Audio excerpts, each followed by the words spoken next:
bem com vocês?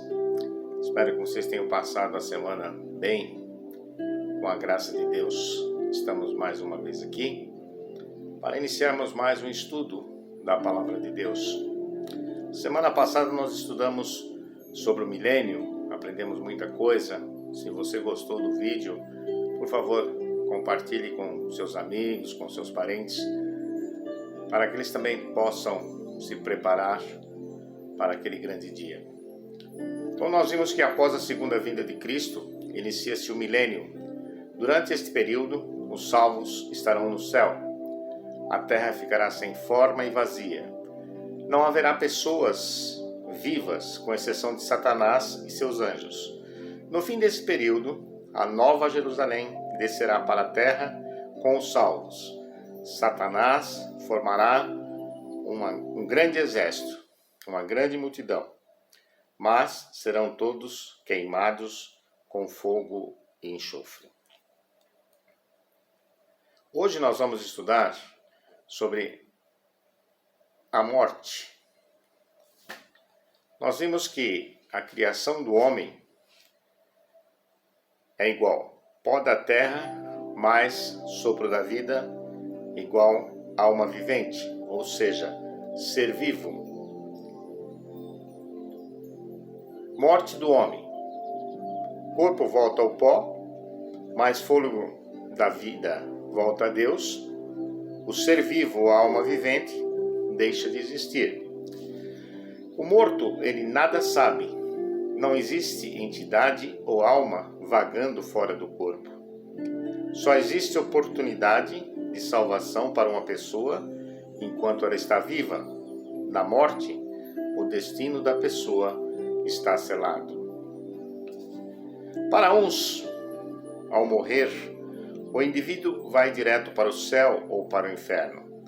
Para outros, ele será um espírito que encarnará sucessivamente em outros seres. Em meio a ideias conflitantes, necessitamos obter uma resposta produtora de segurança que só pode ser encontrada na Palavra de Deus. Hoje nós vamos ver então o assunto sobre a morte.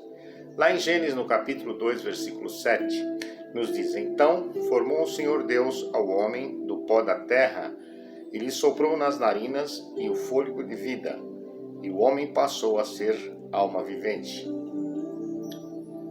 Então nós vimos que pó da terra e soprou em seu nariz o fôlego da vida. O boneco de barro passou a ter vida. Portanto, pó da terra mais fôlego de vida igual alma vivente, ou seja, ser humano. Em Ezequiel, no capítulo 18, versículo 4, diz o seguinte: Eis que todas as almas são minhas, como a alma do Pai. Também a alma do Filho é minha. A alma que pecar, esta morrerá. Voltando ao livro de Gênesis, no capítulo 46, versículo 27, e os filhos de José, que lhe nasceram no Egito, eram 2. Todas as pessoas na casa de Jacó que vieram para o Egito foram 70. Com 70 almas, teus pais desceram ao Egito, e agora o Senhor, teu Deus, te pôs como as estrelas dos céus em multidão. Encontra-se em Deuteronômio capítulo 10, versículo 22. Gênesis capítulo 3, versículo 19 diz: No suor do teu rosto comerás o teu pão, até que tornes a terra, pois dela foste formado, porque tu és pó, e ao pó tornarás. Então, nós não viemos do macaco, nós viemos do pó da terra, conforme a palavra de Deus, e para o pó nós retornaremos um dia. Eclesiastes, no capítulo 12, versículo 7, diz: E o pó volte à terra, como o era, e o espírito volte a Deus que o deu. Ouviram? Então o pó, nós somos feitos do pó da terra, não é? Deus fez o boneco, soprou no nariz, deu o fôlego da vida. Mas um dia, quando nós morrermos, nós voltaremos ao pó da terra.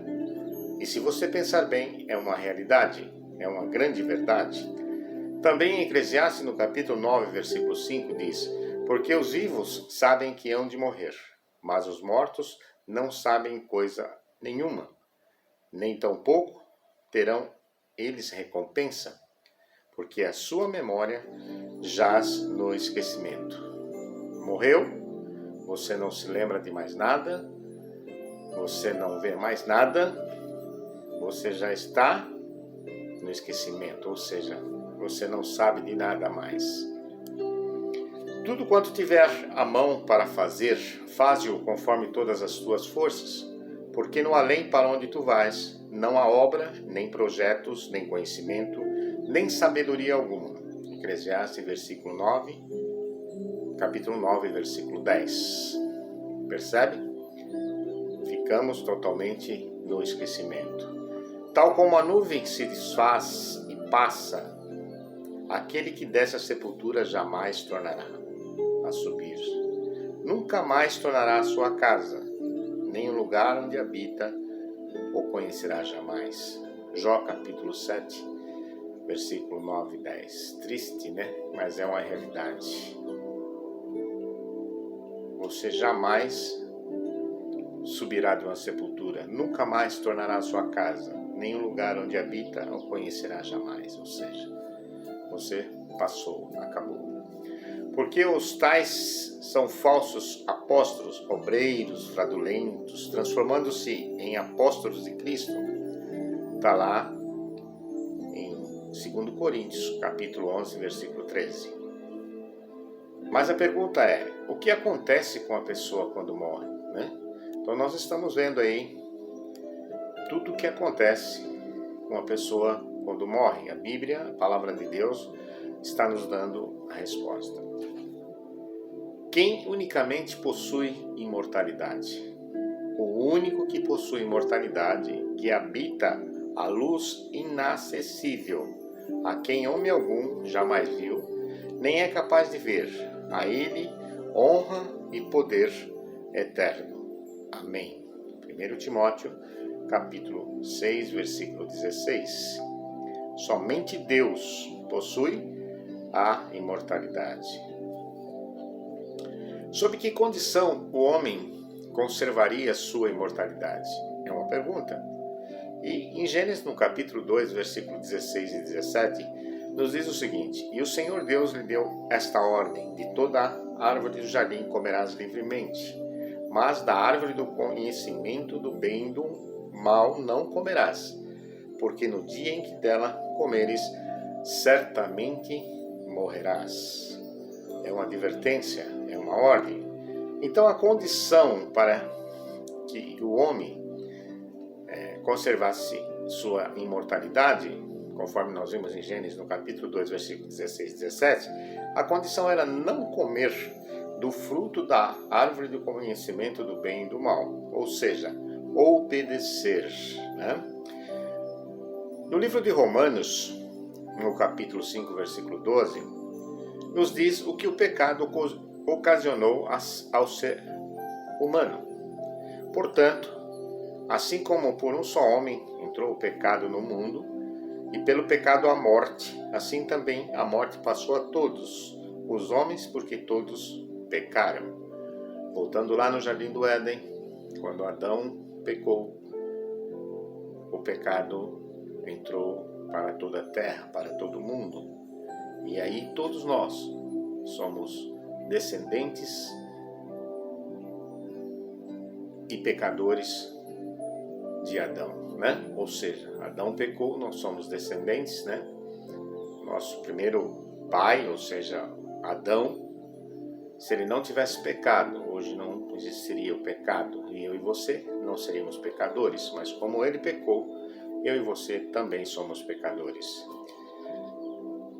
Pior de tudo isso que lá em Romanos, no capítulo 6, versículo 23, nos diz o que o pecado ocasionou ao ser humano. Mais uma pergunta, porque o salário do pecado é a morte, Mas o dom gratuito de Deus é a vida eterna em Jesus Cristo nosso Senhor. Certo? Você entendeu? O único salário que você recebe pecando é a morte. Mas Deus te dá a oportunidade da vida eterna em Cristo Jesus, nosso Senhor. O pecado trouxe a morte, que por sua vez passou a todos os homens, né? Em João capítulo 11, versículo 11 a 14, Jesus dizia, depois lhes acrescentou: nosso amigo Lázaro adormeceu, mas vou para despertá-lo. Disseram-lhe, pois, os discípulos: Senhor, se dorme, estará salvo? Olha a pergunta que os discípulos fizeram.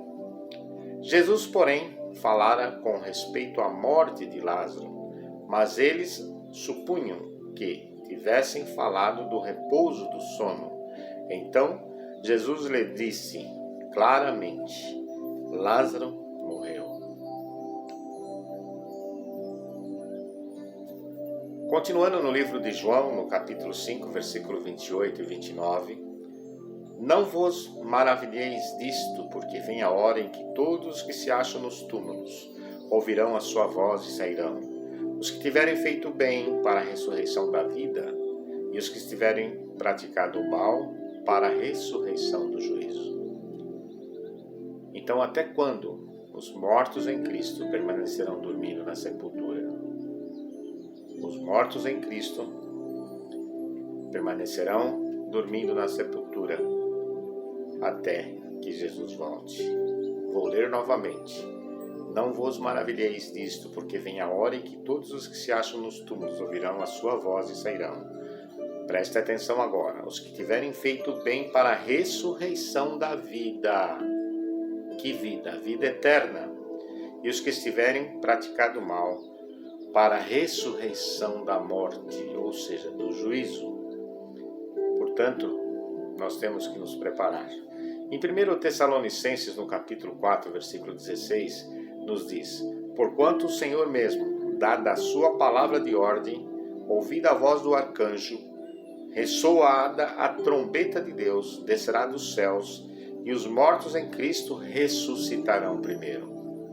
Ora, se eu e você tivermos o privilégio, a oportunidade de ressuscitarmos primeiro, isto quer dizer que nós estamos salvos. Pense bem nisso. Vale a pena fazer a vontade de Deus. Vale a pena ouvir as suas palavras e colocar em prática em nossas vidas. Em 1 Coríntios, no capítulo 15, versículos 51 a 53, diz o seguinte: responde para mim e para você, qual será a recompensa dos que participarem da primeira ressurreição, ou seja, dos salvos? Eis que vos digo um mistério, nem todos dormiremos, mas transformados seremos todos, num momento, num abrir e fechar de olhos, ao soar da última trombeta. Quando Jesus voltar, muitas pessoas não estarão mortas e verão Jesus voltar nas nuvens do céu. Mas os que estiverem mortos, eles serão, juntamente com os vivos, transformados num abrir e fechar de olhos. Haverá uma transformação em mim e em você, se ressuscitarmos ou se estivermos vivos. Se ressuscitarmos na primeira ressurreição ou se estivermos vivos quando Jesus voltar.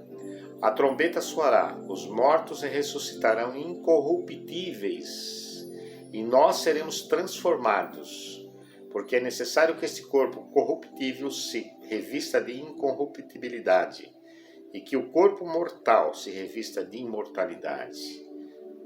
Que maravilha!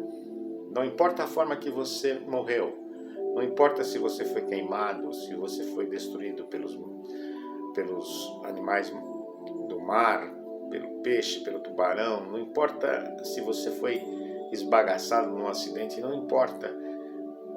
Você morreu, se você estiver em Cristo, você será ressuscitado incorruptíveis. E nós, os vivos, que estivermos vivos quando Jesus voltar, os que estiverem vivos serão transformados. Sabe por quê? Porque é necessário que este corpo corruptível, que a doença corrói, que o pecado corrói, revista-se de incorruptibilidade. E que esse corpo mortal se revista da imortalidade, ou seja, você não terá mais defeitos físicos, você não terá mais o receio da morte, porque você será transformado. Receberão a imortalidade perdida no abrir e fechar de olhos. Então nós vimos hoje o estudo sobre a morte. É um assunto que a gente não gosta de conversar, mas infelizmente faz parte da nossa vida. Não deveria fazer, mas faz parte da nossa vida.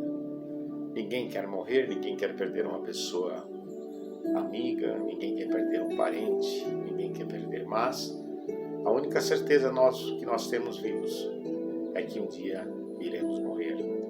Então nós vimos que Deus fez o homem do pó da terra e soprou nele o fôlego de vida. Então o homem se tornou alma vivente. Alma, na Bíblia, é uma pessoa. A morte é um estado de inconsciência. Jesus a considerou como um sono. E nós vimos também que os mortos não sabem de coisa alguma. Quando a pessoa morre, a mente se apaga. O corpo volta a ser o pó e o fôlego da vida volta a Deus. Os mortos, justos, ficarão na sepultura até a volta de Jesus. Este é o estudo dessa semana. Espero que você tenha compreendido. Espero que você tenha entendido. E que nós possamos nos preparar para, se por um acaso a morte nos visitar, possamos estar prontos para sermos ressuscitados naquele dia, na primeira ressurreição, para que possamos ser transformados e não mais vamos temer a morte e nem coisa alguma em nossa vida. Eu quero, antes de terminar, agradecer a todas as pessoas que conversaram com nós sobre o estudo passado, sobre o milênio, algumas dúvidas, algumas pendências que ficaram na mente das pessoas que nos ouviram e entraram em contato com a gente para que a gente pudesse esclarecer. Eu quero que você saiba que eu estou à disposição para esclarecer tudo o que estiver ao meu alcance a respeito dos estudos que são dados nesses vídeos. Se você gostou desse vídeo, se você achou interessante, compartilhe com seus amigos, compartilhe com seus parentes, seus vizinhos. E mais uma vez eu falo, estou à disposição para qualquer esclarecimento. Que Deus te abençoe, que te dê um ótimo final de semana e uma ótima semana. E com a graça de Deus nós estaremos aqui novamente na próxima semana para mais um estudo. Que Deus te abençoe, te proteja e te guarde. Um grande abraço.